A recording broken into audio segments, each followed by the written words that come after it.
conozco algo de la trayectoria del Salón de Santa Fe y la verdad que también me parece muy importante poder participar en este ciclo y aprovecho para saludar que el Salón haya podido finalmente llegar a un arreglo en la paritaria. Espero que esto se dé en los otros sindicatos del país que todavía faltan y sospecho que debe celebrarse como una victoria porque las condiciones que estamos viviendo en el país son demasiado difíciles y parece que hay como una ofensiva destinada a debilitar todo lo posible el movimiento sindical y celebro que de alguna manera aquí en Santa Fe se haya podido cerrar el acuerdo.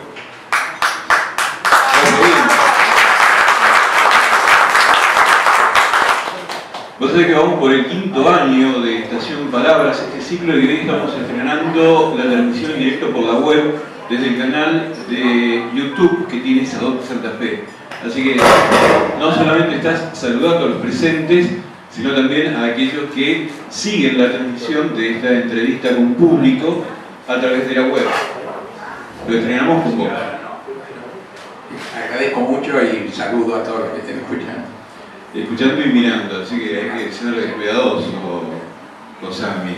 No, con ustedes solamente igual habría que ser cuidadosos. No, por supuesto, sí, seguro.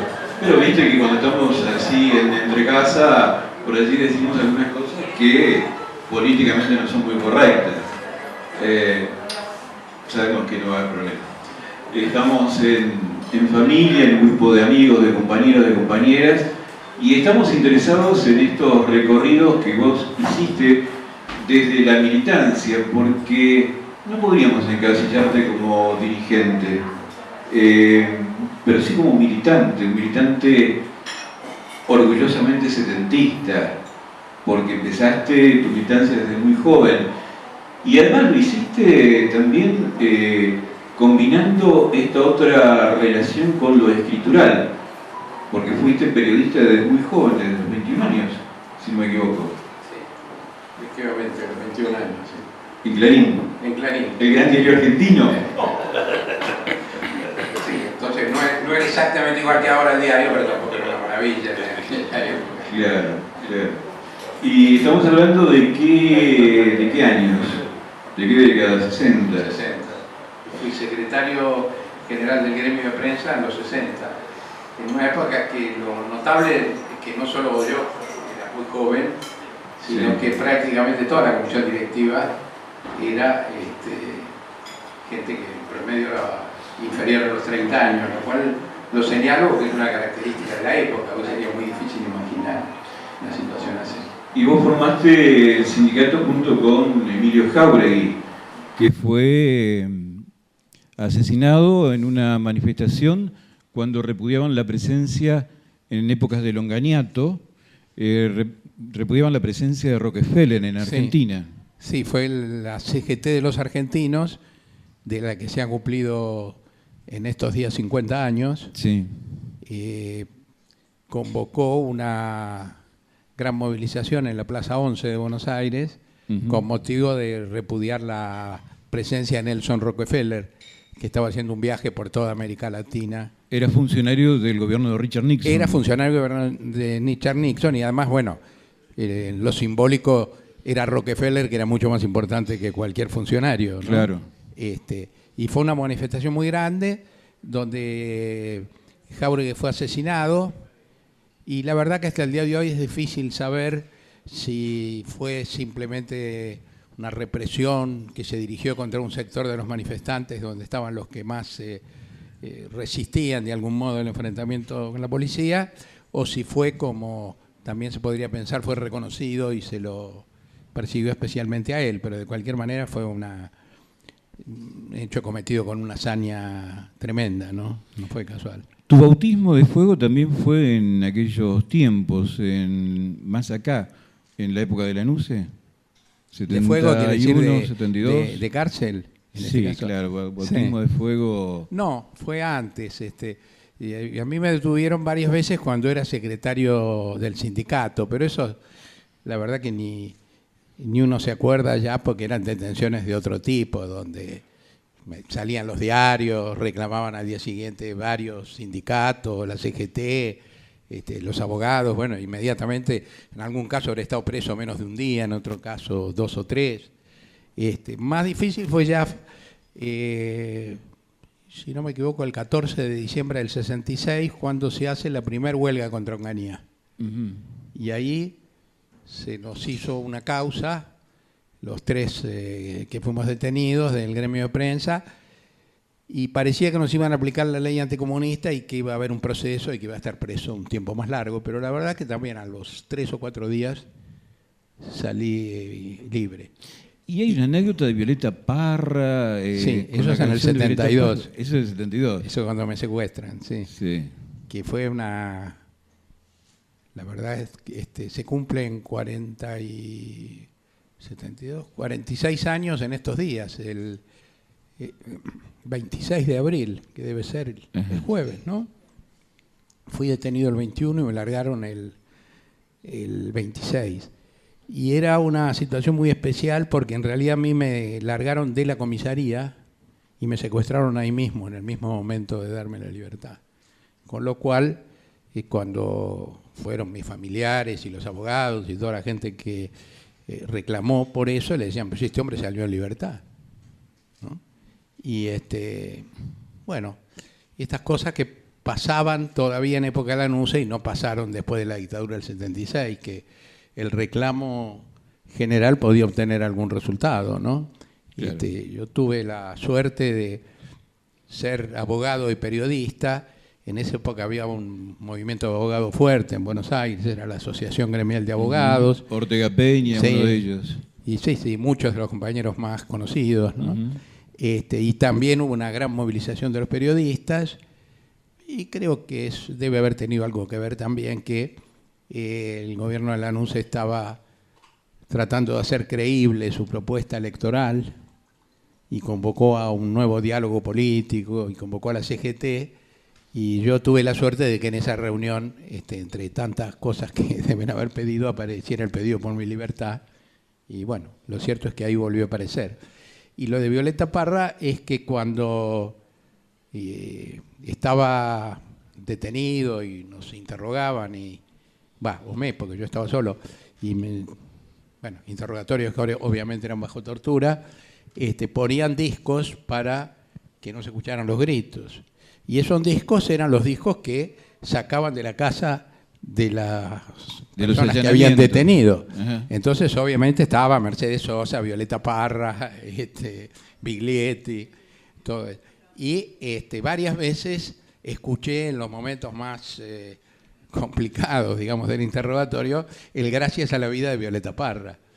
Y evidentemente me hizo mucha impresión eso, porque cuando me dejaron tirado ahí en una ruta, y me levanté y empecé a caminar, muy sorprendido todavía de estar vivo, salí cantando Gracias a la vida. Gracias a la vida, y brindamos, ¿no es cierto? Por Violeta Parra, ya sabemos qué tenemos que cantar, ¿sí?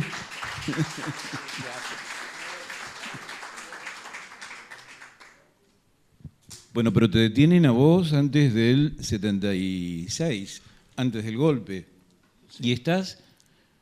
Si no me equivoco, 2.922 días. Exactamente. Es el título de un libro en donde reflejás esos 8 años de detención. Sí, en realidad el número lo puso la editorial porque yo había propuesto un título que hacía referencia a 8 años preso. Y alguno de los especialistas en títulos sacó la cuenta y dijo, no, más impactante, 2.922 días. Ahí yo me enteré que había estado preso 2.922 días, porque la verdad es que nunca había hecho ese cálculo. Bueno, y si contaba los minutos, todavía mucho más. Pero estuviste pasando por distintas celdas, incluso Sierra Chica también fue uno de los destinos. Sí, yo estuve en principio en Villa Devoto, después en La Plata, después en Sierra Chica, después en Rawson y después en el penal de Caseros. con algunos viajes de ida y vuelta, ¿no? De Caseros a Rawson y de Rawson a Caseros, por ejemplo. Sí, sí, algunos periplos Que así, toda la gente, turísticos. mucha gente pregunta, ¿y por qué los trasladaban? Y es una cosa que nunca uno termina de entender. Porque a veces tiene cierta racionalidad dentro de esa racionalidad represiva, ¿no?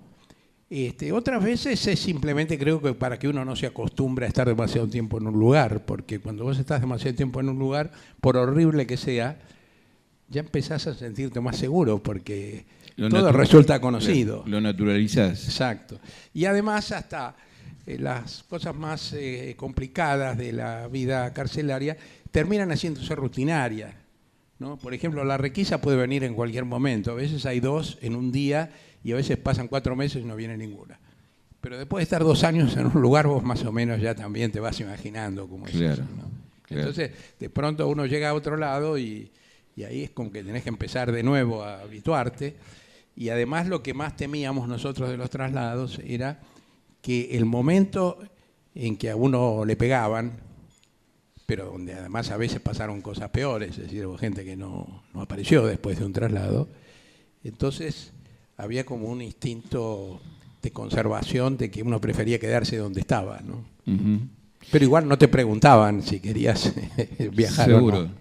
Y ahí también vos resististe, pero desde la escritura. Si bien escribías como periodista, escribiste en distintos medios, incluso en el órgano oficial de la CGT de los argentinos, lo conociste a Rodolfo Walsh, de él vamos a hablar, pero lo cierto es que te propusiste escribir en la prisión en esos 8 años y hacerlo con disciplina, contás en el libro. Sí, en realidad yo era periodista profesional, había trabajado unos cuantos años, pero no era un escritor.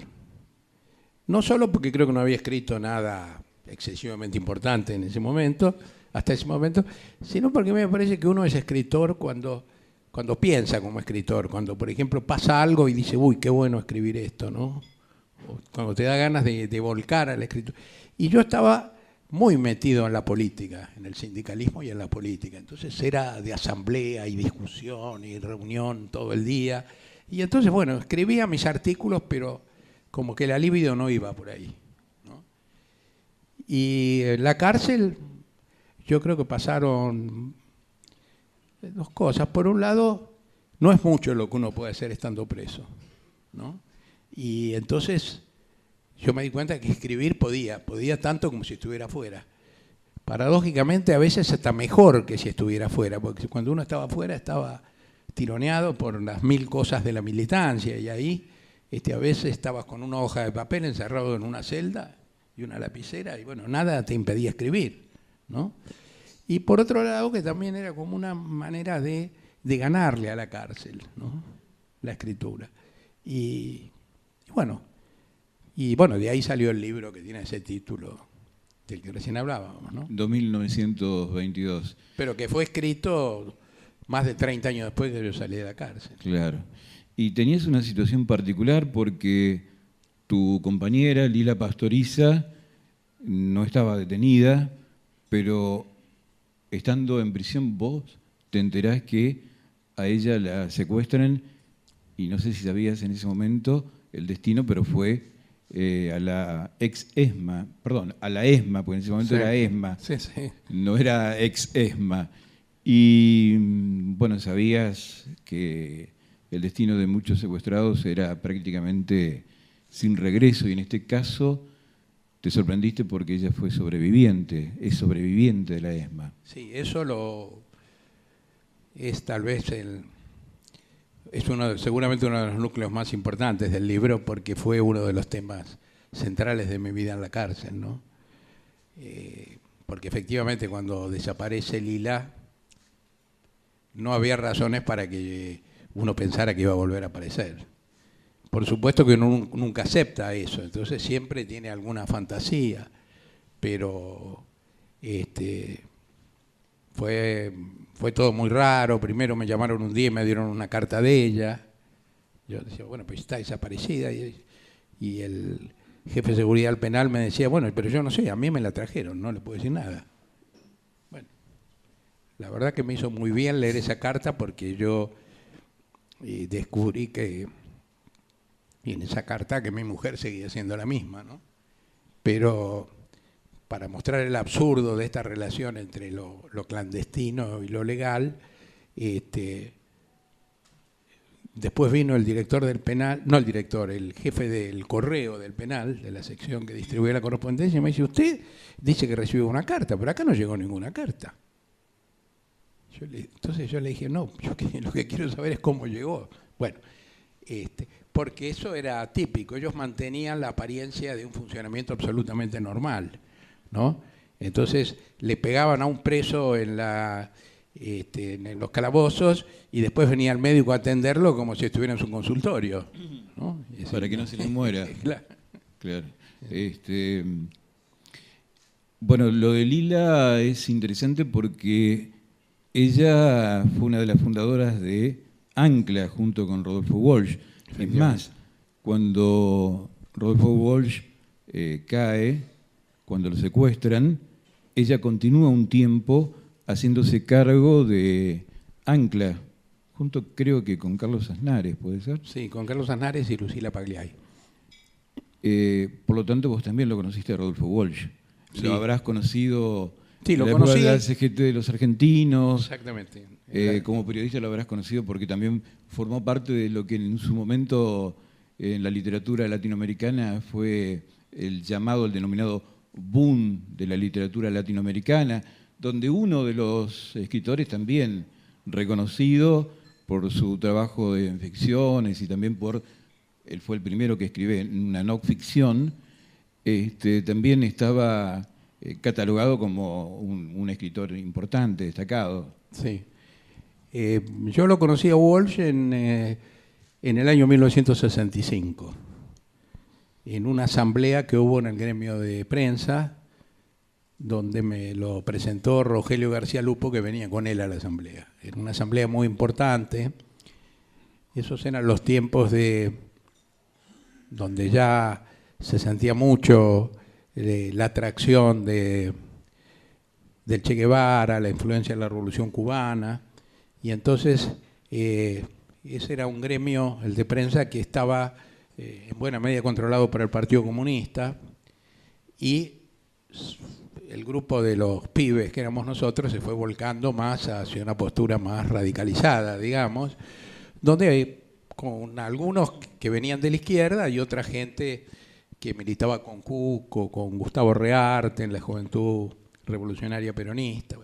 Y entonces hubo una asamblea para discutir si el gremio seguía en ese nucleamiento que controlaba el Partido Comunista o si tomábamos si íbamos a seguir una política distinta. Y a mí me sorprendió mucho que viniera Walsh y García Lupo. Me puso muy contento porque era una prueba de que la convocatoria nuestra estaba teniendo alguna influencia, ¿no? Claro. Porque ellos no eran militantes del gremio, eran periodistas ya famosos los dos en ese momento. Y bueno, a partir de ahí inicié una relación con Walsh que nunca fue de intimidad, pero de amistad, y tuve la suerte de poder trabajar con él también en la CGT de los Argentinos, en el periódico, y después, bueno, coincidimos en la militancia en Montoneros,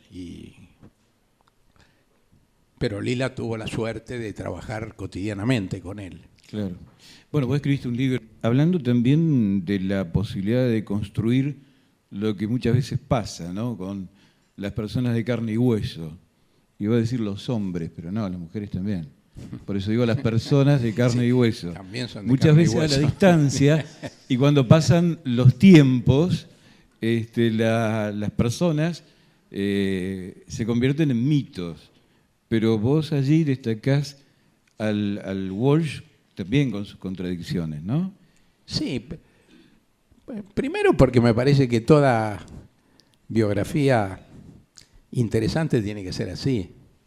Es decir, tiene que, aún aceptando que existen los mitos y que en algún sentido es bueno que existan, porque sí, ahí se sintetiza mucho también de los valores de una sociedad, de lo que uno reconoce, Bueno, lo importante es descubrir a la persona detrás del mito, ¿no? Entonces, por ejemplo, había algunas simplificaciones en la historia de Walsh que me parecía que había que tratar de aclarar un poco más. Una era la que tenía que ver con su relación con el peronismo, porque si hay alguien que tuvo una relación extraña con el peronismo fue Rodolfo Walsh. Rodolfo Walsh fue peronista a los 16 años, 17, pero entrando por un lado del cual él después se criticó mucho, que era por el lado de la Alianza Libertadora Nacionalista, que terminó siendo un grupo de choque. Y después fue muchos años antiperonista. Y fue antiperonista, bueno, porque estaba él fue a estudiar a la Universidad de La Plata, en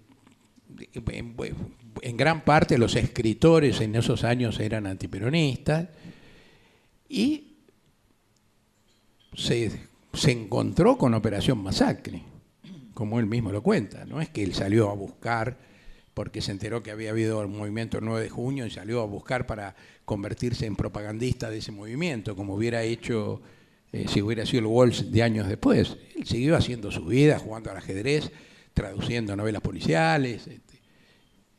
Y bueno, de pronto se encontró con la noticia esta de que había un fusilado que vive. Qué frase esa, ¿no? Sí. Y después se enteró que no era uno, sino 6, a todo lo largo de su investigación, y se fue comprometiendo cada vez más, y terminó haciendo Operación Masacre.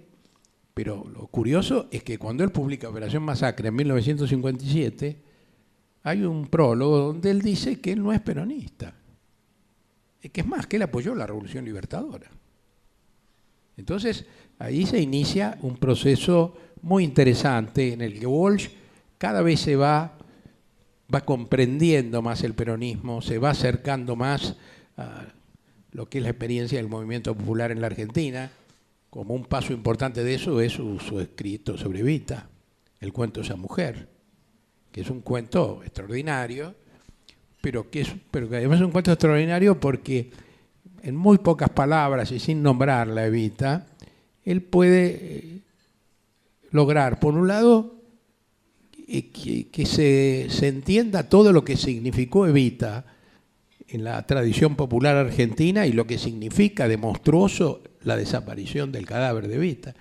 Y al mismo tiempo, en la persona de este coronel loco que es el secuestrador, que tiene el cadáver y que la protege y dice no se la voy a dar a nadie porque esta mujer es mía, y qué sé yo, en esa locura aparece bastante bien reflejada esa visión esa relación tan contradictoria que tenía con Evita la oligarquía argentina, donde era lo odiado y al mismo tiempo a veces también lo envidiado, ¿no? Porque esas señoras de la oligarquía, cuyo mayor liberalidad era poder jugar a las cartas con las amigas, en el fondo tenían una admiración por esa mujer que había sido capaz de dedicarse a la política y revolucionar un país, ¿no? Y entonces, pero el Walsh que escribe eso todavía no es peronista. Es más, en el año 70, cuando a él, después de haber dirigido el periódico La CGT de los Argentinos, y haber militado ya muy en relación con el movimiento obrero, le dicen, ¿por qué no te integras a las Fuerzas Armadas Peronistas, la organización político-militar conocida como FAP? Y él dice, ¿pero cómo me voy a integrar si yo no soy peronista? Y entonces le contestan con una carcajada. Bueno, si vos no sos peronista, te pareces bastante, porque la verdad que no nos damos cuenta que no sos peronista. Pero es interesante, y él de alguna manera lo sintetiza eso en una página por ahí donde dice, para la gente de mi generación, el peronismo ha sido un drama personal. Nosotros lo vivimos como un drama personal. Y esto de que hasta qué punto era así, se ve en que Walsh escribió el cuento de el cuento de esa mujer, como dice él, en 2 días. Pero el primer día de 1961 y el segundo 4 años después. Todo lo que habrá pensado para escribir esas 5 páginas en esos 4 años, ¿no? Y después, en el año 68, cuando Perón le va a presentar a Ungaro en Madrid, él previamente tiene una entrevista con Perón que está recogida en un texto que se publicó póstumamente como parte de los diarios, lo que se llama los papeles de Walsh, donde está la entrevista con Perón. Y es una entrevista que le hace un Walsh que viene de Cuba, principio del 68, el Che murió 3 meses antes, él ha escrito un artículo notable en el número de homenaje al Che que hace la revista Casa de las Américas, y en ese artículo termina diciendo, esto para mí es un nuevo punto de partida, como diciendo, no es que este hombre se murió ahí y yo sigo escribiendo sin que me pase nada, ¿no? Y vuelve y se encuentra con un Perón que está, me parece que en un tiempo diferente. Es decir, Perón le dice, él le dice a Perón, ¿y cuándo sale la gente en general? Y bueno, cuando tenga que salir, le dice, ¿no? Y entonces ahí aparece en ese texto la contradicción, en que cierto reconocimiento y cierta admiración por Perón, porque si no, ¿por qué lo fue a ver? Además, pero al mismo tiempo cierta impaciencia, que era la que teníamos todos en aquellos años, y que Perón no comparte. Entonces él nunca publica ese texto, que pudo haber sido un cuento, y no lo publicó nunca, y hay muchas versiones. Y si uno estudia la biografía de Walsh y ve cómo fue su relación con el peronismo, entiende por qué no lo publicó. Porque porque ha habido muchos cambios en su mirada sobre Perón. Y él siempre priorizó la mirada, lo que podríamos llamar la mirada política. En el momento que Perón es cuestionado por Lanusse, que dice, no, a usted no le da el cuero para volver a la Argentina, bueno, Walsh, con toda razón, pensó que publicar un cuento que mostraba lo que alguien podía entender como debilidades de Perón no era lo mejor, ¿no? Pero fíjense qué curioso ustedes, y párame porque yo sobre esto puedo hablar una semana, si me entusiasmo. No, seguí porque está interesante, queremos escucharte. En esos meses del enfrentamiento entre, llamémosle así, entre Perón y Lanusse, esos discursos de Lanusse que contesta Perón con sus declaraciones, él publica 2 textos en el año 72. El primero es un texto general donde a él le preguntan, una entrevista, donde le preguntan si es peronista. Y contesta de una manera con tantas vueltas, que es evidente que él está con algún problema con Perón, ¿no? Porque dice, bueno, si usted me pregunta si soy peronista, y dado que la clase trabajadora argentina es peronista, y que la revolución la tiene que hacer la clase trabajadora, y que yo como intelectual, bueno, la verdad que para contestar si es peronista o no, a mí me pasaba lo mismo en una época. Si me preguntaban si era peronista, decía sí, peronista, pero del peronismo. Ahora he aprendido que uno puede contestar sí y después decir lo que quiere, pero que no hay por qué dar tantas vueltas. Bueno, el mismo Walsh, que da todas estas vueltas para confesar su peronismo en una entrevista, publica, más o menos en el mismo tiempo, un segundo artículo contra Lanusse por el discurso, donde él dice que a Perón no le da el cuero. Y empieza diciendo que Lanusse, supongamos que dice que es un tonto, no me acuerdo, porque quiere sintetizar en un duelo entre 2 personas lo que es el drama de la Argentina, ¿no? Y expresa en ese artículo las razones por las cuales la gente lo quiere y lo sigue a Perón. Dice que Lanusse nunca va a poder entender eso, y ahí uno ve hasta qué punto Walsh es profundamente peronista. Pero creo que con esto que he contado queda claro que no se puede liquidar en 2 líneas, decir, sí, Walsh era peronista como si hubiera sido siempre, es un peronismo sin contradicciones, sin fisuras, sin problemas, sin interrogantes. Y lo notable, esto seguramente ustedes lo saben, cuando muere Perón, en el 74, un mes y 10 días o 15 días después de que Perón se enfrenta con los montoneros en la Plaza de Mayo, a Walsh le corresponde hacer la necrológica de Perón en el diario Noticias. Que fue tapa. Que fue la tapa de Noticias.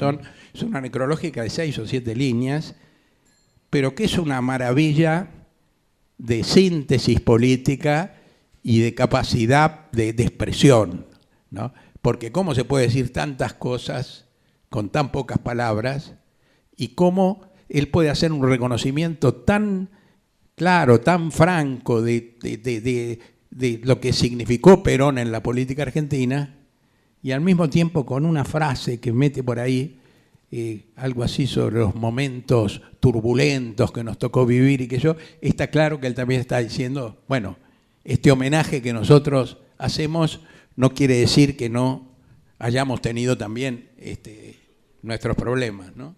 Pero bueno, esa es las cosas que puede hacer, como decía Ricardo Piglia, hablando de Walsh, un gran escritor cuando se encuentra con un gran tema, ¿no?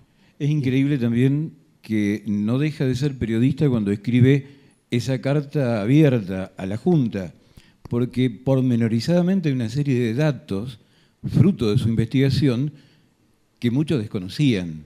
Es decir, uno la analiza periodísticamente y tiene la fibra de un escritor que está en el periodismo, ¿no? Aún en esos momentos, también Walsh sigue sorprendiendo desde lo escritural. Ahora, esto que vos comentaste de Walsh y esta cuestión de ser peronista o no ser peronista, es también lo que le pasó a toda una generación, no es un sujeto aislado.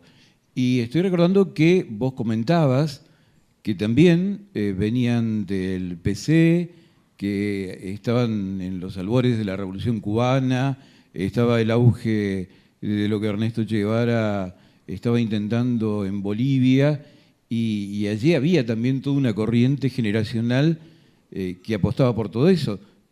Vos estuviste en Bolivia. Algunos biógrafos dicen que lo conociste a Ernesto Che Guevara. Hoy nos contaste que no. Sí. Pero sí conociste a Tania y a lugartenientes de Ernesto Che Guevara. Sí, preferiría que tuvieran razón los biógrafos, porque la verdad que...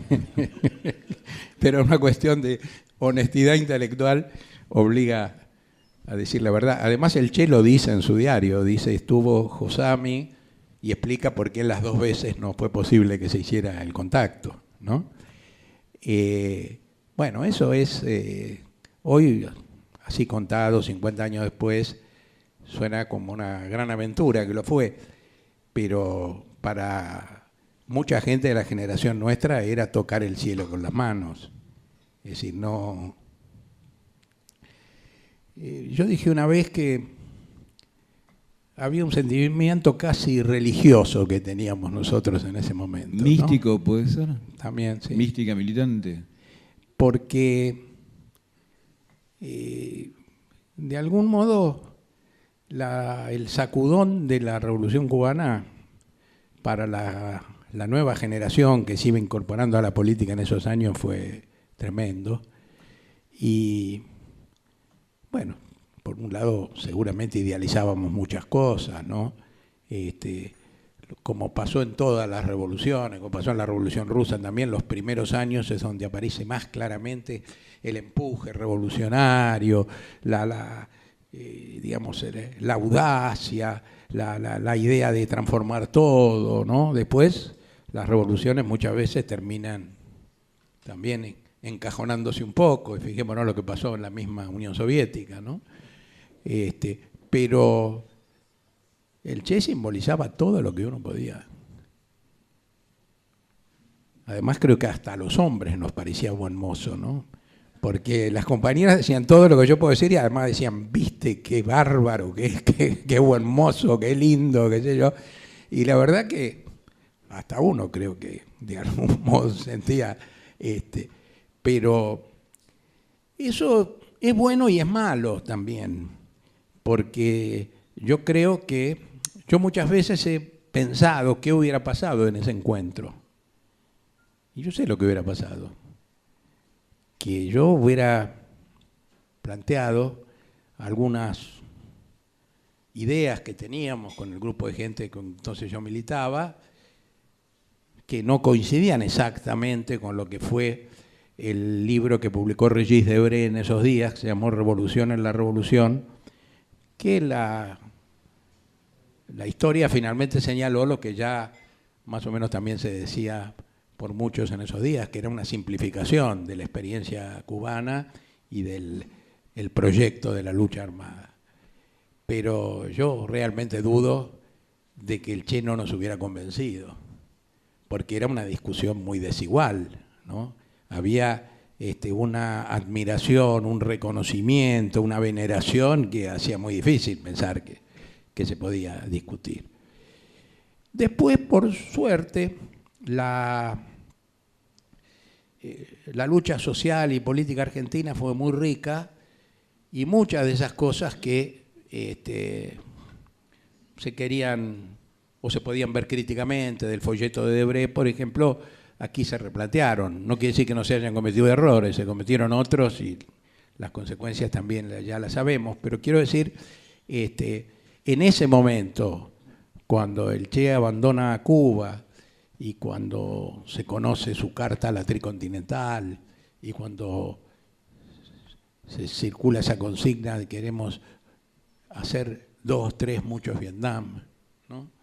Consigna sobre la cual yo he pensado mucho a lo largo de mi vida, porque no sé si un vietnamita hubiera dicho eso, porque los vietnamitas no hicieron Vietnam, lo hicieron primero los franceses y después los norteamericanos. Es decir, se defendieron y apelaron a la guerra revolucionaria para defenderse. Y tal vez a nosotros, en este pensamiento revolucionario con mucha influencia foquista, digamos así, porque de así de algún modo se sintetizó la experiencia de Cuba, aunque era más rica, tal vez no vimos claramente eso, ¿no? Tal vez exageramos el rol de la vanguardia, hablando en términos de aquellos años, ¿no? Pero bueno, esto es una discusión complicada. Ese periodo en donde también tienen que encontrar o encontrarse con el peronismo como ese sujeto histórico que motorizaba a la clase trabajadora. Eso lo viviste vos y viviste todo un tiempo de transición hacia lo que ahora decís y te definís sin problema, ser peronista. Sí, que hoy me defina sin problema no quiere decir que no me haya costado claro, bastante. Por eso te pregunto. ¿Y por qué me costó bastante? Porque nosotros teníamos, bueno, yo no era peronista de familia, ¿no? Era de una familia de clase media, mis padres eran extranjeros los dos, y tenían un moderado antiperonismo. Diría moderado, porque después que uno ha conocido gorilas tremendos, yo reivindico que nunca mis padres me inculcaron un antiperonismo así militante, grosero, digamos, ¿no? ¿Vos decís por los tiempos que corren? Sí, por los anteriores y por los de ahora. Los de ahora también. Sí. Y la verdad que lo que sí les debo reconocer es que tenían una idea de la política como una actividad valiosa. Entonces no me cuestionaron mis primeros acercamientos a la política. Después se asustaron un poco en los años 70, pero eso era, bueno, es bastante comprensible, ¿no? Entonces yo no era peronista, pero después del 55, cuando vimos lo que era el antiperonismo en acción, mal o bien todos fuimos acercándonos un poco al peronismo. Pero junto con ese acercamiento al peronismo vino la Revolución Cubana. Y la Revolución Cubana fue también una gran influencia ideológica. Y por suerte apareció un personaje que nos ayudó a sintetizar un poco las dos influencias. ¿El Gordo Cook? Exactamente. Porque el Gordo Cook expresaba la experiencia histórica argentina y al mismo tiempo la identificación con la Revolución Cubana. Pero,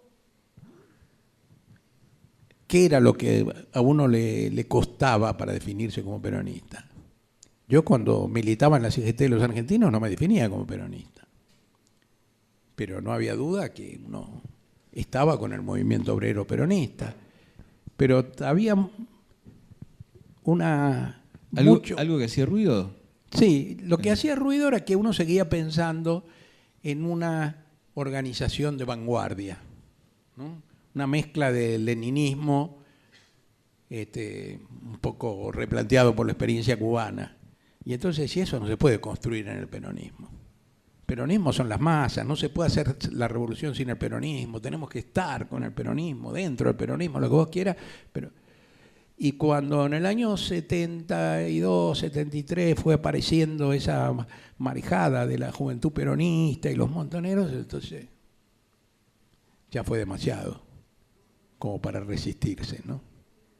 Y entonces ahí creo que terminé de entender que el peronismo no podía estar en contradicción con esta idea de qué tipo de organización. El peronismo era una identidad popular amplia que nos tenía que, bueno, pienso yo ahora, en la que nos tenemos que cobijar todos, pero el peronismo no te impide ser kirchnerista, por ejemplo, ¿no? Y a otra gente no le impide ser otras cosas. Hay aplausos en el público. Nombraste una palabra mágica y tal vez también una palabra que polariza, oposición y esto que vos mencionabas hoy de los gorilas. Pero lo cierto es que... Una cosa sobre eso de los gorilas, te querría decir, ya que hablamos tanto de Walsh. Ajá. Hay algo que yo aprendí leyéndolo a Walsh. Walsh tardó mucho en hacerse peronista, pero tardó muy poco en descubrir lo que era el antiperonismo. Uno puede concederle, como a mí me han concedido tiempo para entender esto, creo que podemos aceptar que haya gente que tenga alguna duda sobre el peronismo o hasta sobre el kirchnerismo. Pero lo que no se puede es ignorar, porque eso lo enseña la historia argentina, que el antiperonismo es la ideología de la derecha, la ideología de la oligarquía. Y eso, por eso Walsh pudo escribir Operación Masacre, porque entendió eso. Eduardo, bueno, dejamos un poquito el relato histórico que tiene que ver, por cierto, con tu vida, con tu historia personal, con tu militancia. Atravesamos estos 8 años de la cárcel, te exiliás, también aprovechás el tiempo para estudiar economía, ciencias sociales, ya eras abogado, haces maestrías en México. Tu esposa no estaba, tu pareja, tu compañera no estaba en México, estaba en Europa. ¿Ella tenía una opción en Europa o estaba en México? No, estuvo primero en España y después en México. Ajá. Y demoraron en llegar a la Argentina, por todas las trabas que hubo, aún en épocas de democracia con Alfonsín. Pero fuiste vos y tu compañera claves en varios juicios por delitos de lesa humanidad, donde declaraste. E incluso nos habías comentado hoy que también declaraste en Santa Fe hace 3 años. ¿Menos?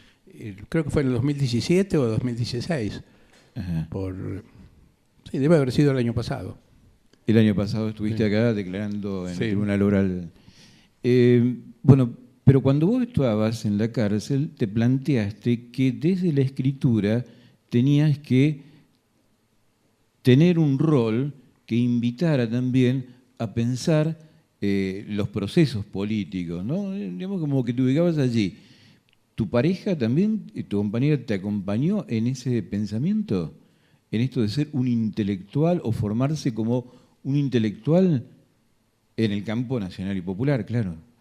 Bueno, si mi compañera estuviera acá, se pondría muy molesta de que la consideren un intelectual. Diría que ella no es una intelectual, que es una militante, que ejerce el periodismo, escribe de vez en cuando. Como no está acá, yo puedo decir que ella escribe, no sé si mejor que yo, pero probablemente sí, y que debe ser considerada un intelectual en el sentido amplio del término intelectual. Pero lo cierto es que no sé, por ejemplo, ella va muy poco a Carta Abierta, para darte un ejemplo. Porque continúa Carta Abierta. Continúa, sí. Pero me acompañó en términos generales, sí, en todos los replanteos políticos, en todo lo que hemos pensado estos años. Por otro lado, uno ha aprendido que incluso en la pareja hay un mundo que es de cada uno, ¿no? Y que hay que aprender a respetar. Entonces, no hacemos las mismas cosas necesariamente, pero terminamos haciéndolas bastante parecidas, ¿no? Porque el movimiento de derechos humanos, el trabajo en la ESMA, la militancia kirchnerista. Pero bueno, sí. Te estaba preguntando justamente por el rol del intelectual que te proponías desde el penal, desde la cárcel, en esos tiempos en donde escribía, y que era una manera de resistir, ¿no?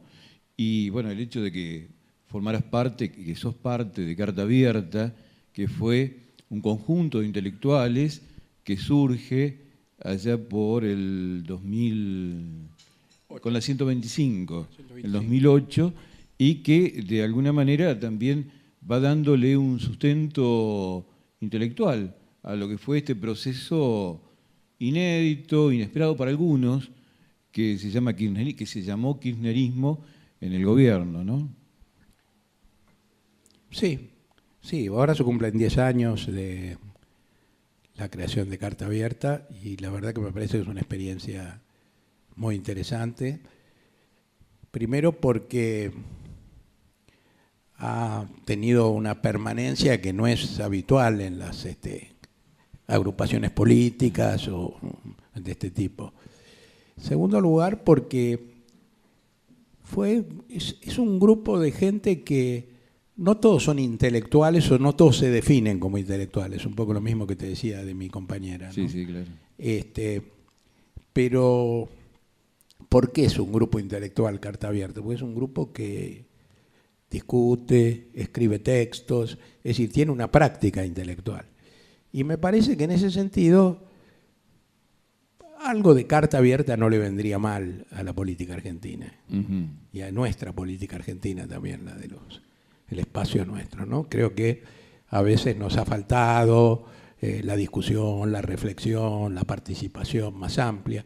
Creo que ese es uno de los méritos de Carta Abierta, que por otro lado, yo considero tiene que ser un espacio realmente muy amplio, ¿no? Ahora, por ejemplo, yo estas últimas semanas estoy escribiendo más cosas que firmo como Participación Popular, que es la agrupación kirchnerista en la que milito, y menos como Carta Abierta, porque creo que Carta Abierta tiene que ser un espacio más amplio, un espacio donde puede haber gente que tenga puntos de vista a lo mejor no necesariamente coincidentes respecto a la coyuntura o a las tácticas, ¿no? Pero de cualquier manera uno podría decir que a lo largo de estos años, sin ser nunca reconocido como los intelectuales del kirchnerismo y sin que nosotros nos hubiéramos propuesto tampoco eso, uh-huh. Lo cierto es que creo que se cumplió su rol, ¿no? Y que de algún modo, desde aquella primera carta que dijo que el movimiento de las patronales agropecuarias era destituyente, que fue rápidamente tomado por el gobierno, ha habido un diálogo entre la política y Carta Abierta que me parece interesante. Y también hubo un momento, allá por el 2015, con la candidatura de Daniel Scioli, álgido, ¿no? Sí. Por lo que ustedes plantearon en una de sus cartas y también por algo que ocurrió allí en el marco de una de las reuniones. ¿Ustedes veían como un error lo del candidato, lo de Daniel Scioli? Sí, en realidad... Como un error político, estoy mencionando sí. eso, ¿no? No, es difícil hablar de ese momento porque... Bueno, porque todo lo que pasó después.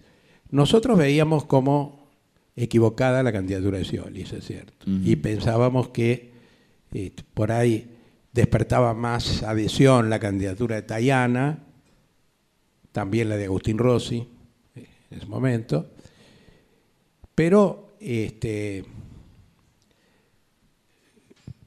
a diferencia de lo que pasó con algunas agrupaciones, cuando Cristina decide que el candidato es Scioli, nosotros salimos a militar por Scioli. Creo que, visto retrospectivamente, primero todos nos equivocamos porque no imaginábamos que podíamos perder la elección. Me parece que eso está... Esa era la otra pregunta que te quería hacer, claro. Eso subyace. Entonces por ahí nos poníamos, no diría muy preciosistas, pero no imaginábamos quién podía ser el que finalmente ganara. Y en segundo lugar, me parece que no hubo... Yo veo críticamente todo el proceso de la selección de candidaturas presidenciales, ¿no? Parece que por el hecho de que no hubo interna y por el hecho de que finalmente si el candidato que sale es ese, hay que apoyarlo, nos guste o no nos guste, pero parece... No sé si perdimos por eso, porque perdimos por tan poquito que es muy difícil decir cuál fue la causa de eso, pero me parece que eso se merece una mirada crítica de la cual yo no excluyo a carta abierta, ¿no? A mí cuando me han preguntado si veo críticamente nuestra actividad en ese momento, digo lo que dije hoy, creo que sí, porque en primer lugar no imaginábamos que podíamos perder. ¿Y por qué no imaginaban? ¿Por qué no imaginaban ese posible escenario? Bueno, porque... Bueno, porque ustedes estaban acostumbrados a hacer análisis, bueno, porque pasó algo raro, tal vez todos subestimamos a Macri, pero cuando digo todos, digo también los macristas, porque acordémonos que pocos meses antes de las PASO, pocas semanas antes de las PASO, hubo una presión fuertísima de los grandes medios y del poder económico, por lo tanto, para que Macri se juntara con Massa. Porque estaban todos absolutamente convencidos que si no, no ganaba la elección. Y Macri, con un gesto que a mí me sorprendió, que tuviera tanta claridad o tanta firmeza o que fuera tan obcecado, no sé, pero se resistió a eso. Porque parecía que Macri... no podía concitar una porción importante del voto peronista como para ganar. Y eso, digo, no lo pensábamos solamente nosotros. Es decir, Néstor dijo varias veces cuando, bueno, Néstor se murió 5 años antes, ¿no? No le echamos la culpa de lo que pasó en la elección, pero digo, en su momento él veía que Macri era un fenómeno de la capital federal, ¿no? Que nunca podía llegar a ser un fenómeno nacional. Pero bueno, eso fue un error.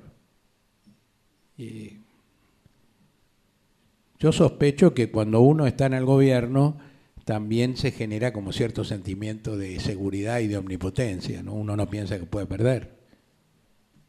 Si queremos tomar ejemplos históricos, los conservadores hicieron la ley Sáenz Peña y fue un gesto muy audaz dentro de esa élite oligárquica, pero ellos estaban convencidos que Irigoyen sacaba la minoría, no que ganaba. Si no, no hubiera habido la Sáenz Peña. Claro, y después vinieron con las botas, claro, a partir del 30, y ahora vienen con los tanques mediáticos, vienen con la corporación judicial, vienen con todo esto que reemplaza a aquellas botas, ¿no?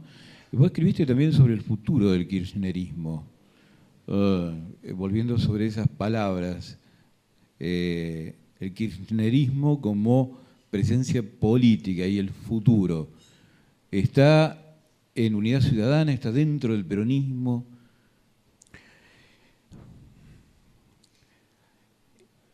Mira, yo creo que las dos cosas, pero no es una respuesta ecléctica para ganar tiempo mientras pienso, no.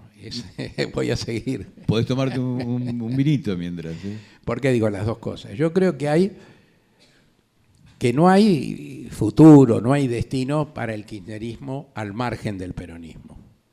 Creo que eso lo vio además en su momento Néstor y lo sigue viendo Cristina, cuando decidió darle a la campaña en la provincia de Buenos Aires un tono más peronista, digamos, que de alguna manera compensaba el hecho de que había tenido que ir fuera de la estructura Partido Justicialista. Pero por otro lado, también creo que sería un gran retroceso histórico que nosotros negáramos que puede haber kirchneristas que no sean peronistas, ¿no? Lo que pasa es que estamos en un momento curioso porque mucha gente pensaba que el kirchnerismo iba a ser como una superación del peronismo, como fue en su momento el peronismo frente al radicalismo, digamos, como movimiento popular. Bueno, ese proceso se interrumpió, porque pensar eso suponía que el kirchnerismo seguía gobernando un tiempo largo. Bueno. Por otro lado, hoy estamos obligados a hacer una convocatoria muy amplia para poder ganarle a Macri, que tiene que ser muy amplia hacia el peronismo, pero que también no puede renunciar a convocar a todos los sectores populares que no sean peronistas. Entonces yo creo que nosotros hoy somos, bueno, yo dije antes que yo era peronista y soy kirchnerista. Hay compañeros que son kirchneristas y no se reconocen como peronistas. Y hay peronistas también que no son kirchneristas y a los que tenemos que tratar de ganar. Pero cuando se habla hoy de kirchnerismo peronista, como cuando se habla de bloque de diputados Frente para la Victoria PJ, no es una casualidad, es una fotografía del momento que estamos viviendo. Hoy sería una osadía intelectual, en el mal sentido, porque a veces es bueno que los intelectuales tengan osadía, decir, bueno, acá durante 20 años el movimiento popular va a ser el kirchnerismo y el peronismo queda en la historia. O lo contrario, es decir, el peronismo, ahora que hay que hacer una alianza para la elección y viene otro presidente, y qué sé yo, el peronismo se va a tragar al kirchnerismo, eso no lo sabemos.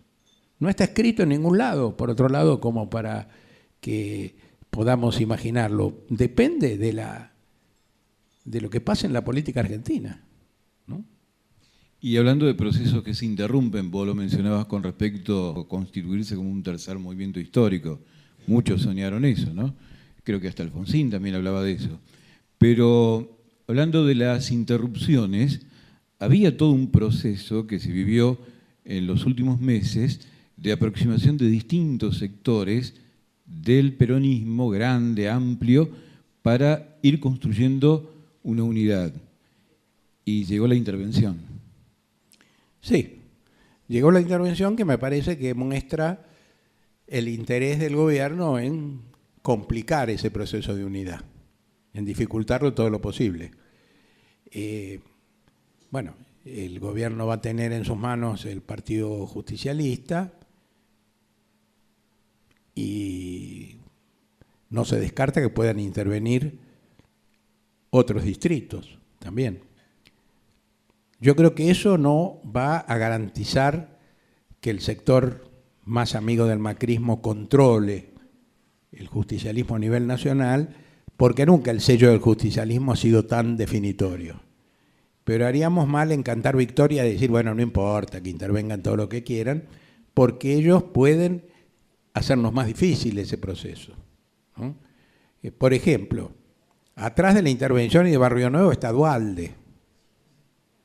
Duhalde es una figura que sigue siendo importante, aunque probablemente hoy tenga pocos votos, ¿no? Y que, bueno, puede servir para mostrar una especie de reagrupamiento peronista de centro, como dice Pichetto, ¿no? Entonces, todo eso sería mejor que no ocurriera. Pero tampoco cambia esencialmente la cuestión, porque antes nosotros decíamos, lo dijo Agustín Rossi en el acto de la UMET y otros de los compañeros, bueno, acá hay que evitar que haya varias listas peronistas porque esto es que gane Macri. Bueno, la idea creo que tiene que seguir siendo la misma. Si no podemos evitar que haya varias, porque con el control de las estructuras en varios lugares a lo mejor pueden armar algo, siempre gente para ser candidato abunda, ¿no? Así que siempre se puede armar una lista. Lo que vamos a tener que pelear es para que esa lista no sea la expresión del peronismo, sino la expresión de una minoría que le está haciendo el juego al gobierno, ¿no?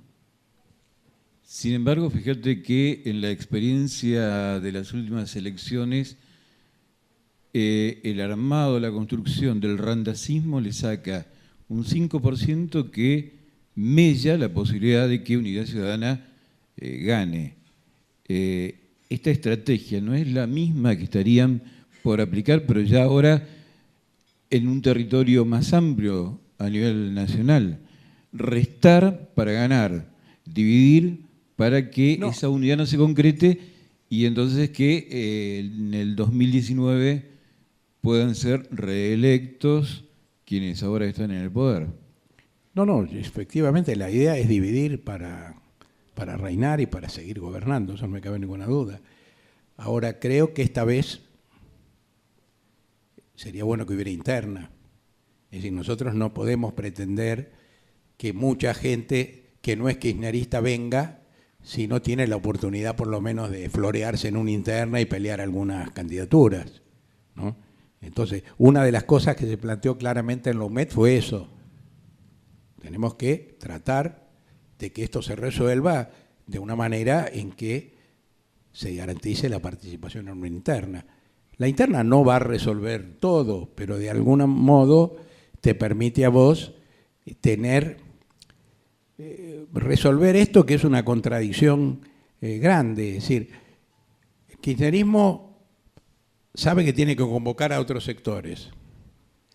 Esos otros sectores a veces plantean, no, nosotros con el kirchnerismo no, lo cual es absurdo, porque entonces ¿qué unidad popular puede haber si el sector mayoritario de la oposición no participa? Es ridículo, ¿no? Al mismo tiempo es probable que ellos piensen, bueno, pero si vamos a una interna nos la va a ganar el kirchnerismo. Entonces, ¿cómo hacemos para resolver esto? Porque ni vamos a ir nosotros a una interna a votar por Pichetto o por algún absurdo de estos, ¿no? Ni tampoco vamos a aceptar ninguna exclusión del kirchnerismo. Creo que lo más sensato es plantear la necesidad de la unidad peronista, dirigirse de la unidad peronista y de la unidad popular de la oposición, dirigirse al conjunto de los votantes más que a los dirigentes también, y ofrecer las posibilidades democráticas de resolución de esto, que sería la interna. Más que eso, es difícil de pensar. ¿Con Cristina como candidata o con Cristina absteniéndose de la posibilidad de ser candidata? Bueno, yo eso no lo puedo contestar porque en primer lugar depende de Cristina. A mí me parece que Cristina ha dado un paso hacia un menor protagonismo, digamos así, que, entre otras cosas, dio más aire para estas gestiones de unidad opositora. Pero me parece que opinar más sobre eso sería realmente imprudente, inconveniente. Creo que depende mucho de las condiciones que se den, de cómo se concrete o no ese proceso de unidad, y además de una decisión muy personal de una persona que fue 2 veces presidenta y es la política de la oposición que ha sido más votada en la Argentina. Entonces, nadie podría hoy decir, no puede ser candidata. ¿Por qué no puede ser candidata? Bueno, a lo mejor ella llega a la conclusión de que no tiene que serlo, a lo mejor discutiendo con quienes tenga que discutirlo piensan eso o lo contrario. Lo que a mí me parece es que nosotros haríamos mal si nos quedamos en este momento deshojando la margarita respecto a si va a ser candidata o no va a ser candidata. Yo creo que trabajar por la unidad amplia de la oposición, sin abjurar de nuestra historia y nuestras banderas, esa es la mejor contribución para que Macri nos siga en el 2019. Y después veremos. La decisión de Cristina tal vez sea el factor más importante, pero es algo que evidentemente hoy no se podría resolver. Una última pregunta y ya abrimos el micrófono para que también el público pueda preguntar, ¿sí? La última pregunta tiene que ver con esto que todavía habilita al macrismo o a Cambiemos, a esta alianza que está en el poder, para que, a pesar de los tarifazos, a pesar de todas estas políticas de retroceso en lo económico, que se sienten además en el bolsillo, pueda volver a ser electo. Es decir, hay una cuestión allí que tiene que ver con lo que muchas veces hablan muchos intelectuales, muchos comunicadores, que es la batalla cultural. vos decís, hay que militar. Y también uno se encuentra por allí con personas que, a pesar de padecer las políticas del gobierno actual, te dicen, bueno, pero todavía tengo confianza.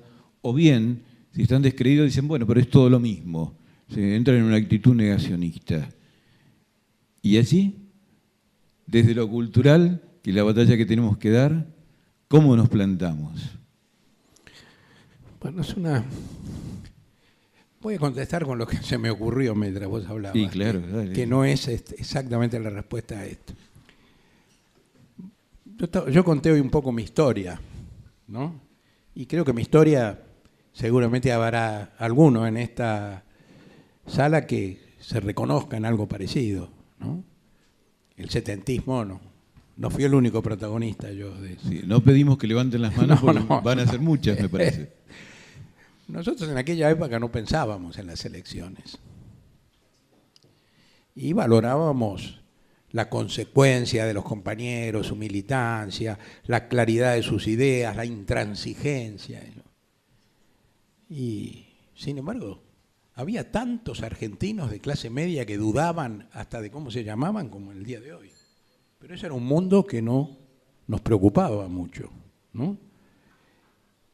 Y ahora, después de lo que nos pasó en los años 70, después de lo que pasó en la mayoría de los países que tenían regímenes socialistas, o los llamados socialistas reales, y de las transformaciones profundas que ha habido en el mundo, bueno, estamos muy ubicados en este contexto donde las cosas se resuelven a través de las elecciones, y eso no quiere decir que no sea importante la movilización popular, la presión de la gente, porque eso también se refleja hasta en las mismas elecciones, pero implica un modo de pensar que es bastante diferente al que teníamos en aquellos años, ¿no?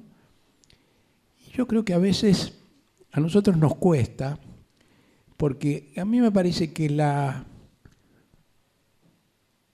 ganar esta disputa cultural supone, por un lado, hacernos más fuertes en nuestras ideas y explicarlas mejor, pero al mismo tiempo también tener claridad sobre la complejidad de la sociedad argentina y sobre el hecho de que si queremos que nos vote una mayoría, tenemos que tener políticas y discursos para la mayoría, no solo para los que coinciden más con nosotros o son los más duros, los más firmes, los más intransigentes seguidores nuestros. ¿Por qué digo esto? Bueno, ustedes ya se darán cuenta, porque a mí me parece que el núcleo firme del kirchnerismo no ha cambiado mucho. Y Cristina sacó un montón de votos en la provincia de Buenos Aires. No lo suficiente para ganar, pero no son pocos. Nunca dijimos que el kirchnerismo duro era mucho más que eso. Ahora, hay muchos otros sectores en la sociedad argentina que todavía siguen como enojados con el kirchnerismo. No se trata de saber si tienen razón, porque seguro que no tienen razón, si no uno no sería kirchnerista.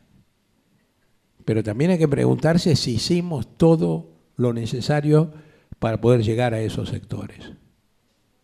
Y entonces a mí me parece que, por ejemplo, el modo de resolver esta discusión que teníamos antes sobre las alianzas y cómo se construye un frente, entonces, también tiene que ver con eso. Y bueno, por supuesto que lo otro tenemos que seguir haciendo lo que hacemos, mantenernos firmes, no doblegar, denunciar a este gobierno cada vez más claramente. Creo que la gente, sobre todo los sectores más populares, empieza a entenderlo, pero también hay que desarmar este artefacto que han construido, ¿no? Que hace que tanta gente te diga, pero ustedes se robaron todo, viejo, ¿no? Yo siempre cuento lo que me pasó hace no tantos días. Después de lo de la reforma previsional, yo me animaba a hablar más en la calle y en los medios de transporte, ¿no? Porque la ciudad de Buenos Aires es horrible en ese sentido. Uno con que con que no lo insultaran ya debería estar tranquilo. Y la verdad que efectivamente la reacción de la gente era distinta. Pero también estaban los que decían, ojo, que yo estoy diciendo esto, pero con ustedes no. Entonces, ese con ustedes no se desarma solamente por efecto de que aumenten más tarifas, porque sigue habiendo una maquinaria de propaganda infernal para seguir fortaleciendo lo otro. Entonces, bueno, ahí me parece que, por un lado, a lo mejor tenemos que animarnos a decir más cosas, a lo mejor hay que cambiar ciertos estilos. No sé, son cosas que estoy pensando, no quiero tener que decir tema demasiado complicado. Me parece que simplemente con que reflexionemos sobre eso sería importante, ¿no? Y además, entender lo que está pasando en América Latina, porque fuera de ese contexto no se puede entender esto. Lo que está pasando con Lula, por ejemplo, y lo que pasó en casi todos lados, salvo en Bolivia hasta ahora, ¿no? Bueno, se trata de esto, Eduardo Josami, de pensar, de no tener todas las respuestas, porque no las tenemos, de pensar colectivamente. Y esto es, de alguna manera, la razón de ser del ciclo Estación Palabras en SADOP Santa Fe, que estamos, además, emitiendo en vivo por el canal de YouTube. Estamos con Eduardo Josami, que es abogado, que además es, ¿podríamos decir, economista? Fui muchos años profesor de Economía en la Universidad de Buenos Aires. Pero bien, docente universitario. Y sí, un escritor y un pensador, integrante de Carta Abierta. Vamos a hacer circular, porque esta es la segunda parte, vamos a hacer circular el micrófono para que aquellos que quieran preguntar, pero también opinar, porque acá no queremos esto de el maestrito y el alumno que pregunta. No, este es un espacio de debate, de opinión, de compartir ideas y de construir juntos. Así que bueno. Estabas a punto de decir algo casi anecdótico, supongo, sobre que te había pasado a vos respecto de ustedes se robaron todo. No sé si recordás lo que ibas a decir. Sí. ¿Querés decirlo? Porque es lo más importante que has dicho toda la noche, más allá de la riqueza de todo lo que has contado. Este planteo final tuyo de desarmar el mito antagónico es una de las peleas culturales más encarnizadas que posiblemente haya que dar y la más difícil, porque no tenés todos los medios que fueron armando esto, ¿no? Había gente que seguía diciendo, ustedes se robaron todo, como había otros, pero me parece que es un porcentaje menos importante a esta altura, que seguía teniendo una visión negativa de Cristina como personaje político, autoritaria, lo que sabemos que se dice, ¿no? Pero bueno, lo que vos preguntás me obliga a hablar un poco más de la cuestión. El otro día salió en el diario La Nación, salió en todos los diarios, pero La Nación lo puso como gran título de etapa, procesamiento de Calcaterra y de Vido y un montón de funcionarios de nuestro gobierno y empresarios, ¿no? Por el tema Odebrecht. Entonces, al gobierno le va a resultar difícil esto, porque Calcaterra es el primo de Macri, fueron socios toda la vida, entonces no es tan fácil desvincularse. A nosotros, bueno, nos hace como que le hace una mancha más al tigre, y total ya vienen diciendo que debido en vez de tener 10 procesos tendrá 11 o 12, no sé, eso no. Pero me parece, cito esto porque creo que frente a una situación donde está cada vez más claro que el gobierno macrista existe en toda América Latina un proceso de procesamientos por el tema Odebrecht. Y vemos que en los Estados Unidos de golpe se ha despertado un interés que antes no tenían por el tema de la corrupción y por el tema de la justicia. Entonces uno dice, bueno, esto evidentemente tiene que ver con una cosa es que las cosas existan, pero ¿por qué aparecen con tanta fuerza ahora? Porque evidentemente esto tiene que ver no solo con la ofensiva política contra Lula, contra Cristina, contra los gobernantes populares de América Latina, sino también un poco como meter en caja a las burguesías latinoamericanas, ¿no? Ustedes tampoco jodan mucho que en última instancia pueden terminar presos todos, ¿no? Pero más allá de eso, que es lo que creo que hay que denunciar, uno tiene que pensar que a esta altura es muy difícil que alguien no crea que la corrupción existe en el funcionamiento de los gobiernos, prácticamente de todos los gobiernos, y que entonces hay bastante de hipocresía en este debate sobre la corrupción. Nosotros no podemos reconocer demasiado algunas cosas que han pasado, que no estaban bien, digamos, a pesar que a veces hemos reconocido, pero por otro lado, a esta altura, más daño nos haría negarlo, porque además nos haría perder absoluta credibilidad. Si yo ahora les dijera a ustedes, yo creo que no hubo un solo hecho de corrupción en el gobierno kirchnerista, todo esto es un invento, yo creo que, mejor me equivoco, pero que ustedes pensarían, este muchacho no parecía tan ingenuo, ¿no? Entonces, creo que ese es un tema que va a aparecer en la campaña electoral y que hay que hablar de ese tema. Hay que decir, lo primero que dije yo acerca de lo que es el macrismo, lo segundo acerca de cómo la práctica de la corrupción en relación con el financiamiento de la política, con las licitaciones de obras públicas, es una práctica extendida, que es una práctica difícil de controlar, y aparecer nosotros en el debate como quienes impulsamos esto. No la ingenuidad de creer que vamos a terminar con la corrupción, porque es como decir que vamos a terminar con los malos, ¿no? Pero sí demostrar que se puede plantear algo. Por ejemplo, en términos de financiamiento de la política, se puede avanzar mucho más en limitar los aportes empresariales, que son la fuente en general de las corrupciones.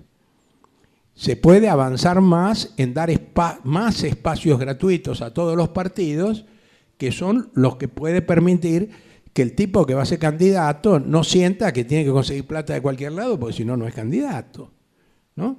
Y respecto a las licitaciones, es mucho más complicado tal vez el asunto, porque ahí juega la cartelización de los empresarios, que en el fondo está atrás de todo esto, que a veces se ponen de acuerdo, hoy te toca a vos, mañana me toca a mí, mañana le toca a él, y entonces lo que hace el funcionario corrupto es nada más que legitimar eso, digamos.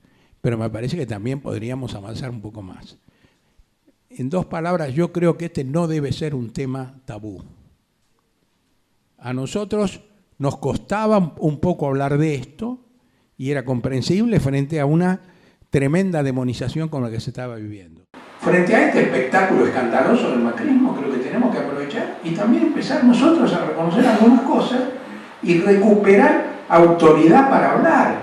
Porque hoy uno no puede ir a los programas de televisión porque te destrozan. Porque ni siquiera hablan, ya ponen las fotos de Lázaro Báez contando plata, ¿no? Los bolsos de López. Y de pronto nosotros tenemos que salir de ese plano y decir, bueno, muchachos, discutamos en serio. Cristina lo hizo cuando dijo, ¿por qué no auditan toda la obra pública?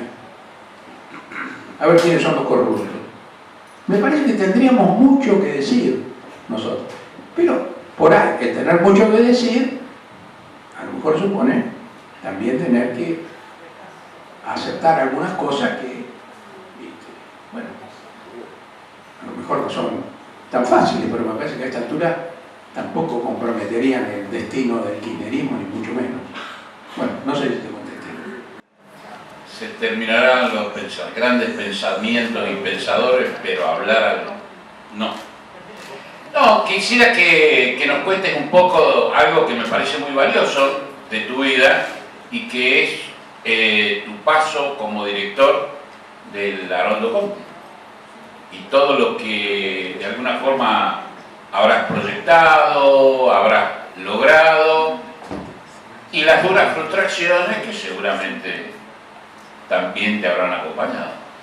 El kirchnerismo era algo que no estaba en el programa de la vida de gente que ya éramos bastante adultos, ¿no? Pero que además el kirchnerismo me llevara a trabajar en un lugar como ese, un lugar monstruoso, pero que al mismo tiempo la idea nuestra era que teníamos que tratar de demostrar que ahí también podía haber otra cosa, ¿no?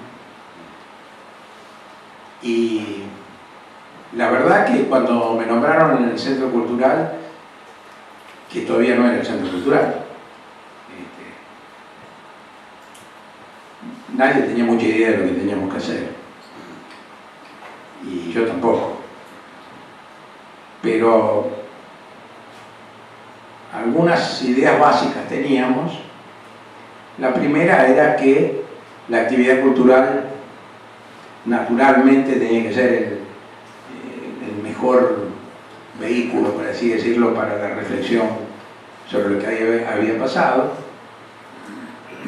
Y lo segundo, que en la Argentina había habido, y por suerte sigue habiendo, un proceso cultural muy rico en relación con la memoria, con la experiencia de la dictadura, las luchas populares de los 70, y entonces le teníamos que apoyarnos en eso. Y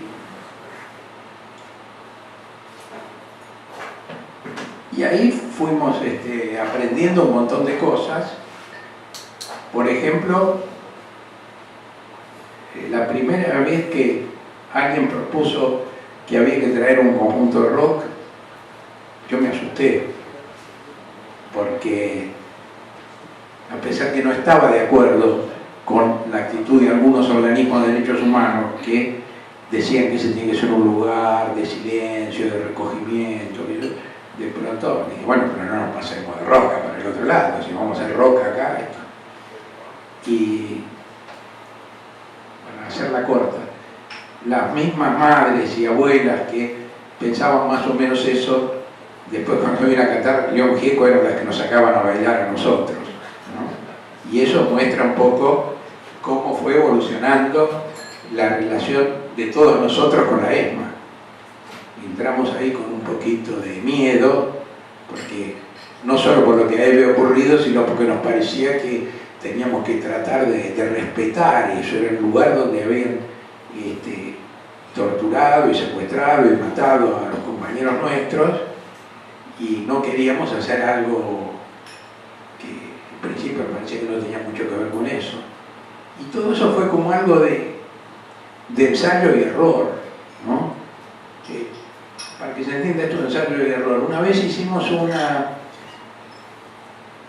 todo se le llama performance, pero esta era una cosa audiovisual con alguien que tocaba un piano,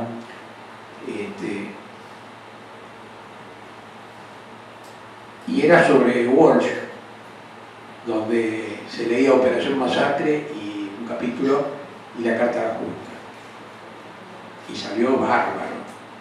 Entonces cuando el mismo director que había armado esto nos propuso una segunda, sin hacer lo que uno siempre hacía en esos casos, que era pedir, bueno, pasame los textos, queremos mirar lo que va a pasar, la verdad que con mucha confianza dijimos, bueno, sí, adelante.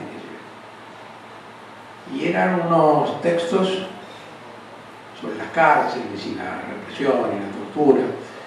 Si alguien leyó el libro de Foucault, Vigilar y Castigar, que es el libro sobre las cárceles, bueno, empiezan las primeras páginas con una descripción de torturas que hace difícil seguir leyendo el libro, que hay que seguir leyéndolo porque es muy bueno, ¿no? Pero, y se leía eso y pasaba una música de Bach que era sublime, pero que junto con esto de las torturas era insoportable, ¿no? Y ahí entonces nos criticamos mucho y dijimos, esto es lo que no se puede hacer, porque nosotros acá no tenemos que aterrorizar a la gente. Ya el solo hecho de venir a la ESMA ya es difícil, porque todos saben que acá se torturaba, se mataba, ¿no? Y bueno, así fueron las cosas. pero yo siento que es una etapa de mi vida que no solo hice lo que me gustaba, sino que aprendí un montón. Y a cierta edad, poder seguir aprendiendo es un lujo. Así que la verdad que fue buenísimo. Y ahora sigue un grupo de gente muy valiosa. Los más pibes en general siguen, porque a los que eran más grandes, como no querían despedir a nadie por la reacción sindical y de la opinión pública, a todos los que podían jubilar, los jubilaron. Y quedaron los que tenían 30 años y obviamente no los podían jubilar. Y siguen haciendo cosas bastante interesantes, pero con poca plata, con una especie de censura que no siempre se aplica, pero que está ahí siempre su temor. El panóptico presente del claro, en un contexto muy diferente a la fiesta que fue durante estos 12 años. Y creo que es más grande, y uno la ha leído con José Pablo Feynman y otros más. A mí me gustaría saber, por ejemplo, por Haroldo Conti y por Paco Urondo, que fueron, creo, de los otros intelectuales que han desaparecido en la dictadura, ya que ha hablado de Rodolfo Walsh, ya que lleva el nombre de la ex ESMA, y yo por lo menos conozco poco, conocí más de los otros y lo que he escuchado, y no conozco poco de estos militantes también. Sí, en realidad yo creo que una de las razones por las cuales en realidad el que estuvo en la ESMA fue Walsh, de los tres. Pero, y ahora creo que efectivamente Haroldo Conti es más conocido. No diría que como en el ambiente de los escritores, porque ahí siempre tuvo un gran reconocimiento como uno de los grandes autores de ficción de la literatura argentina del siglo pasado, pero tiene un conocimiento más a nivel de el apellido Conti se ha hecho conocido, ¿no? Porque mal o bien las actividades del Conti va mucha gente, se publican en los medios, etc. Haroldo Conti es un caso, una cosa bastante distinta al de Walsh y al de Paco Urondo. Fue muchas cosas en la vida, fue docente, hizo guiones de cine, fue seminarista. Ahí, hablando de seminarista, hay una anécdota muy interesante respecto al Conti ya desaparecido. Videla, me parece que a fines de mayo del año 76, convocó una reunión de escritores para darle un poco de aire a la dictadura, lo internacional, ¿no? Demostrar que escritores famosos aceptaban ir a discutir con él. Entonces, ahí fue Borges, fue Sábato, fue el que era presidente de la SADE en ese momento, la Sociedad de Escritores, que era un autor bastante menos importante, tal Ratti, y fue el padre Leonardo Castellani, un personaje curiosísimo en la historia argentina. Por un lado, un reaccionario de aquellos, un católico ultramontano para el cual todas las mujeres son la Virgen María, o deberían ser la Virgen María, ¿no? Pero al mismo tiempo, porque así es de contradictoria a veces la gente, ese tipo era un gran escritor, un gran cuentista policial, y además tenía muchos amigos en la izquierda. Era muy amigo de Leonidas Barletta, por ejemplo, el autor teatral, escritor, director del diario Propósito. Haroldo Conti fue discípulo de él en el seminario, era amigo de Walsh y de García Lupo, ¿no? Y era un hombre curioso, un reaccionario que decía que prefería que lo gobernara Fidel Castro y no Aramburu. Entonces, bueno,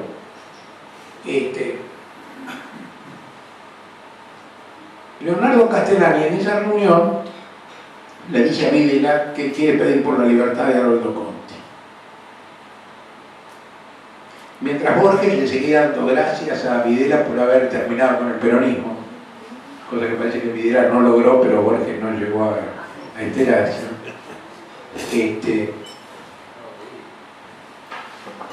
Y Sábato no sé qué otras cosas decía, pero tampoco se animó en ese momento a pedir por Haroldo Conti.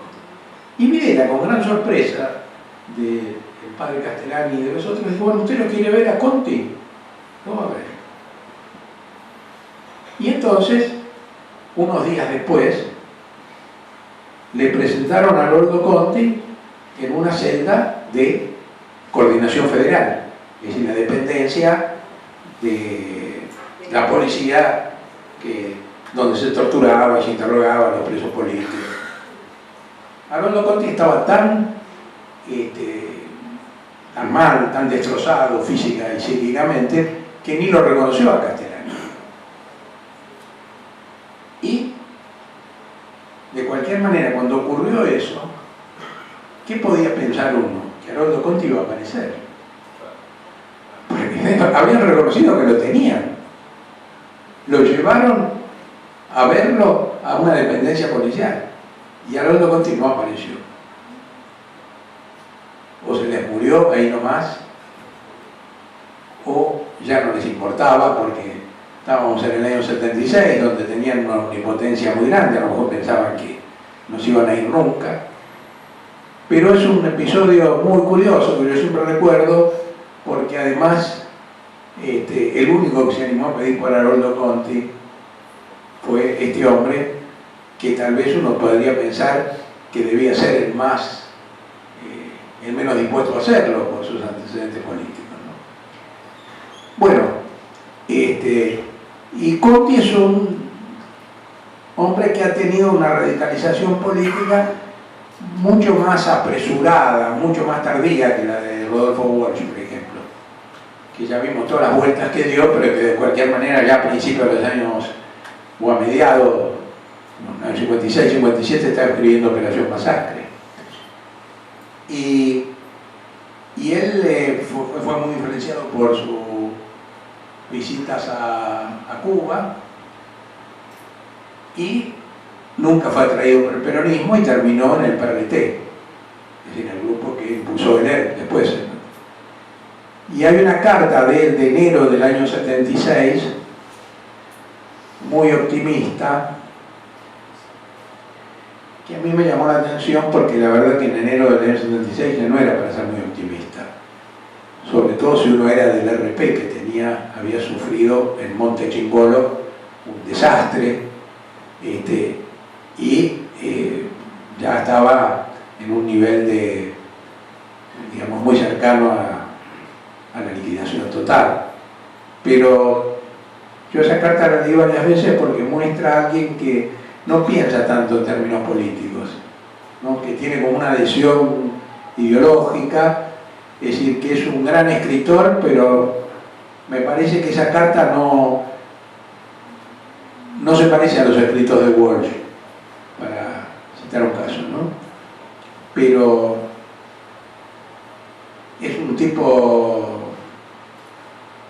que merece ocupar el lugar que ocupa, o que está empezando a ocupar, porque realmente fue uno de los más grandes escritores argentinos, y además, más allá de eso que yo califiqué como ingenuidad, y a veces dudo, si tengo que decirlo, a uno lo conmueve ver que gente, uno que ya era un escritor importante, reconocido a nivel mundial, habla de sus compañeros y de la militancia política con una humildad notable, ¿no? Y eso por lo menos a mí siempre me conmovió de Conti. Que además es un escritor raro, si uno lo piensa desde el punto de vista político, porque Conti es el escritor de la vida cotidiana, de los pueblos de la provincia de Buenos Aires, esa vida tan igual todos los días, ¿no? Es un escritor de los relatos de las pequeñas cosas, ¿no? Después de ir a Cuba, la segunda vez, él escribe una novela que a lo mejor es la más importante, que se llamó Mascaró, que no es una novela política tampoco, pero donde aparece más cierta épica ¿no? Que a uno le hace pensar que atrás de eso hay una idea de la revolución. Bueno, no sé, dije alguna cosa para hablar de Conte, esto es tan arbitraria como cualquier otra respuesta. Respecto a la cuestión económica, también es uno de los temas en los cuales has incursionado, no sé en qué no has incursionado, ¿no?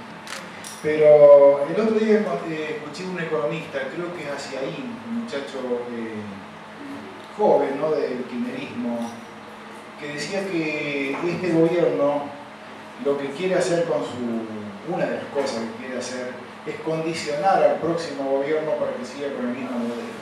O sea, dejar las cosas estructuradas de tal manera que va a ser muy difícil salir de esto con su endeudamiento, con la reducción de impuestos a los sectores más poderosos. Es decir, entonces la pregunta sería si este es un tema importante de debate actual, porque creo que también nos puede llegar a servir para la cuestión programática, ¿no? Partiendo de la base de un punto de vista optimista, ¿no?, que nosotros podríamos ganar las próximas elecciones. O sea, pensando en eso, ¿qué haríamos frente a una situación tan comprometida como va a quedar el país? Quizás como la que dejó Menem, que después de la Rúa tuvo que seguir, de la Rúa y Chacho Álvarez tuvieron que seguir las mismas políticas, y solamente después de una crisis muy grande y con muchos muertos de por medio se pudo producir un cambio, ¿no? Y así ahí, es decir, este mecanismo de endeudamiento genera cada vez más condiciones, y entonces lo primero que uno hace es seguir tomando deuda. Vos te ponen en la casa de gobierno y decís, bueno, ¿cómo se hace ahora? Hay que pagar estos vencimientos de la deuda. Y viene algún asesor ahí que seguramente tiene que ver con algún gran banco y dice, bueno, pero nosotros podemos tomar más deuda. Entonces, si uno no piensa mucho en el futuro, pareciera ser que esa es la única respuesta. Por otro lado, también es cierto que el kirchnerismo vino después de la crisis, no antes. Ahora, tampoco podemos, no digo que lo hayas dicho vos, ¿no?, por favor, pero tampoco podemos esperar a que estalle todo y que este hombre gobierne 12 años para después hacernos cargo nosotros, porque no va a quedar un país que ni para juntarlo con cucharita. Entonces, a mí me parece que hay que tener mucha claridad para ver el momento en que estemos cuando nos toque ocupar el gobierno, y en ese momento tener las respuestas más adecuadas. Pero también es cierto que cuanto menos tiempo gobierne esta gente, va a ser mejor para el país. Si el pensamiento de decir, bueno, que se quede 12 años, que total después esto va a estallar, no es lo que piensa alguien que hoy empieza a ver que le están achicando la jubilación y le bajan el sueldo. Entonces, me parece que estamos obligados a pensar desde esta incertidumbre, digamos.